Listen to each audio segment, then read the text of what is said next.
Hi, I'm Stephanie Stint, and I am presenting my EPortfolio today to obtain my building leadership endorsement. I'll start out with the basic candidate information. Here you've seen I have submitted my professional and my personal goals. Here is my program of study. You can see the range of courses that I have taken, and my resume, which also includes my experience as well as my education and presentations and other pertinent information there. I've also uploaded my bibliography with the annotated bibliography and a variety of just samples that I'll talk about in more depth of elementary activities, secondary activities, and district level activities. And my reports here, I'll just briefly show you that the activity log has been uploaded, and I believe, yes, a total of 161 hours. My reflection from the beginning of this process through the synthesis of the end of this process, and just something that stood out being realization of the enormous amount of responsibilities that a principal has when leading a building. Okay, so I will go back to my PowerPoint presentation on the actual activities themselves. Each of these activities that I was involved in prepared me for the building leadership a position that I may obtain in the future, and getting the endorsement itself. I pulled these from a variety of different activities because I have a unique situation where I'm not a member, or I'm not employed by one district. I do work with a lot of districts, and knowing that I was moving forward on obtaining my building leadership endorsement, my own supervisors had given me some things that would help prepare me as well.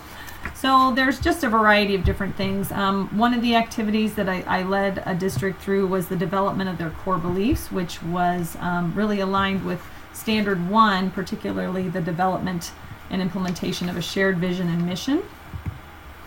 OVT meetings and visitations, I was involved in a lot of those. OVT stands for Outside Visitation Team, and that is a team that is designed by KSDE to work with districts through the accreditation process, the new accreditation process, and really that hits a lot of these subcomponents of Standard 1, because it's really about school improvement, the accreditation model. I designed the agenda for that. Obviously it helped me prepare to be an administrator, because that is something all building leaders will need to know, and district leaders, is understanding the accreditation process and identifying the needs, setting the goals, and then continuing to check on your actions if those are improving results towards your goals.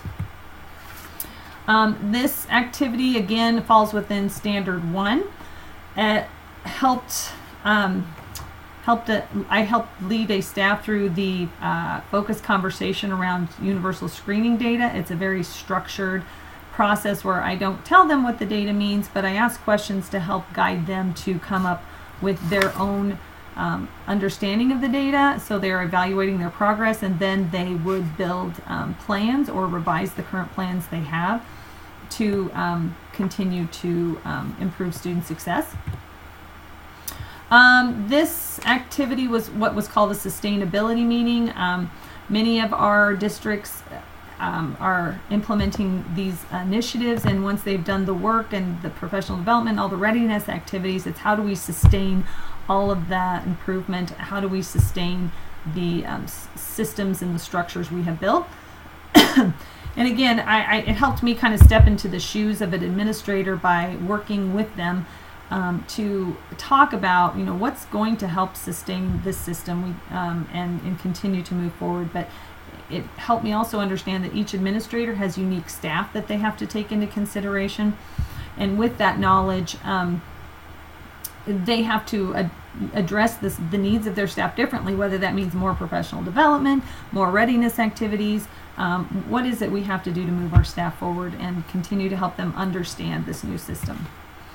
More on standard 1. I have a lot more activities around standards 1s, 2, and 3, but these are, I don't have evidence for each of these, but they do also address standard 1 of the implementation training, again helping schools identify their goals, assess how effective they are as an organization in academics and behavior and social emotional learning and family engagement and all those components of running a school.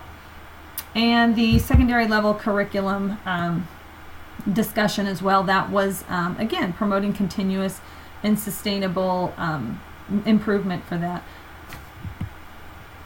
Standard 2, I presented a reading professional development day to a group of secondary level teachers to help them improve the curriculum they have and improve the results on their academic screening data and state assessments. It helped me understand how principals can help teachers be more collaborative, particularly at the secondary level, because they often tend to be more isolated and less collaborative at that level. Walkthroughs were very enlightening for me. Again, this is a way to supervise instruction under standard 2. It just helps me as a future building leader understand that you have to be very clear in your expectations for teachers, because as you walk through, you will see a variety of high quality and evidence-based practices and not high quality and not evidence-based practices, or practices that aren't aligned with what's on the walkthrough tool itself. And so that not only helps me as a principal know this is where my staff needs more professional development, but also how clear have I been in with my expectations. This is some more examples of data analysis, but specifically around developing the instructional capacity and leadership capacity of the staff. The goal is not just to analyze the data and set goals and actions for organizational improvement, but also how do we build up the capacity of our own staff. And in this case, the principals had been trained by me, but they were showing their reading coaches how to do the activity. And so the whole building would be on the same page with how to analyze data uniformly and most consistently. This was another example of how to sustain cultures of collaboration and monitoring student progress. Again, there's 2 different activities here, but I have evidence of the first one, the collaborative team. All of those on the first bullet are collaborative types of meetings, but the staff itself, or the grade level teams or department level teams, determine their own method of looking at student data across reading and math and social emotional learning. And you can see on that screenshot that they are taking into consideration a lot of data that they collect on individual students, but it really helped the staff be accountable to their student progress and build that collegiality and that collective efficacy of supporting students. And as a principal, future principal, that would help me learn that it's important to give staff certain latitude with decision making, but also important to build their collaboration and provide the structures and the understanding of how to do that. This is an example of a schedule I built for a principal, basically helping teachers best use their instructional time. And again, I learned about principals need to prioritize, because there's only so much time in a day, and help their teachers prioritize what they will actually spend time doing. Sometimes they are engaged in activities they like, but not activities that are necessarily known to be most effective for students.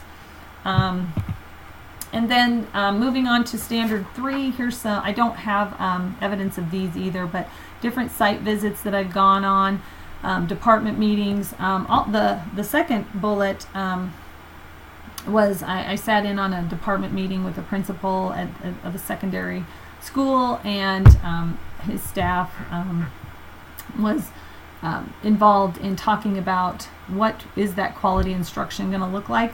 But the principal didn't really have much of a say in that, and so that also helped me learn there should be a balance between what's expected by the building leader, because he or she sets the tone and provides the direction for the whole staff, and there's and their decision making as well. The third bullet, again, that's one of those opportunities my own supervisors gave me to had the opportunity to help interview staff for new positions. Again, something I learned about, helping to allocate human resources was that, their goals have to align with the goals of your organization in order for it to be the best fit.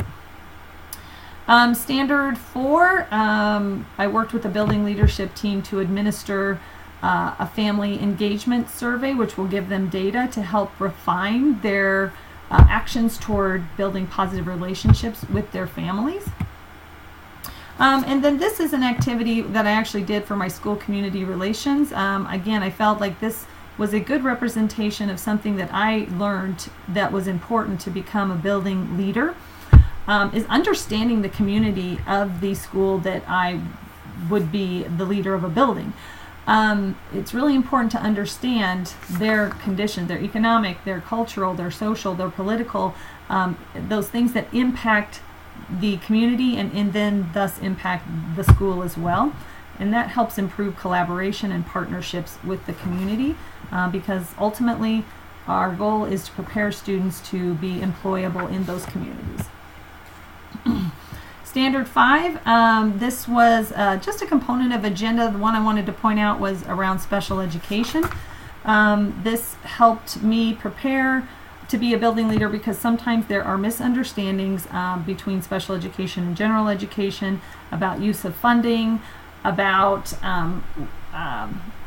the guidelines in the process handbook, and actually the special education process handbook is one of the resources on my annotated bibliography, because I think that would be a good a resource. But that helped me prepare to be an administrator, because it will be important to form good partnerships with special education and really get on the same page with what do we understand is what's best for educating students in special education. Along with Standard 5, I also included this, which was my People First language assignment for the class Special Education for Educational Leaders. And I was really proud of this assignment, so I included it, but also something I could certainly present to my staff and to the students of an elementary school, because again, it aligns with my my guidance, my direction, my vision, and my beliefs about students, and helping to make that very clear to teachers and students is important. Finally, Standard 6 being those political, social, economic, legal, and cultural considerations. And so I had the sub-bullets, the OVT meetings, the KISA work, the partnership with KSDE that we currently have. I think those speak best to preparing me for that particular standard, because those are the emerging trends and initiatives, and as a leader we have to understand those, we have to know those inside and out, we have to communicate where we're headed because it is aligned with those initiatives and trends. I work for the Kansas MTSS state training team, as I mentioned. That could be on here as well, and so leaders often have to think differently. They become less managers and more instructional leaders as part of these initiatives and these trends. So I look forward to talking to you in person and explaining a little bit more about my ePortfolio. So thank you very much.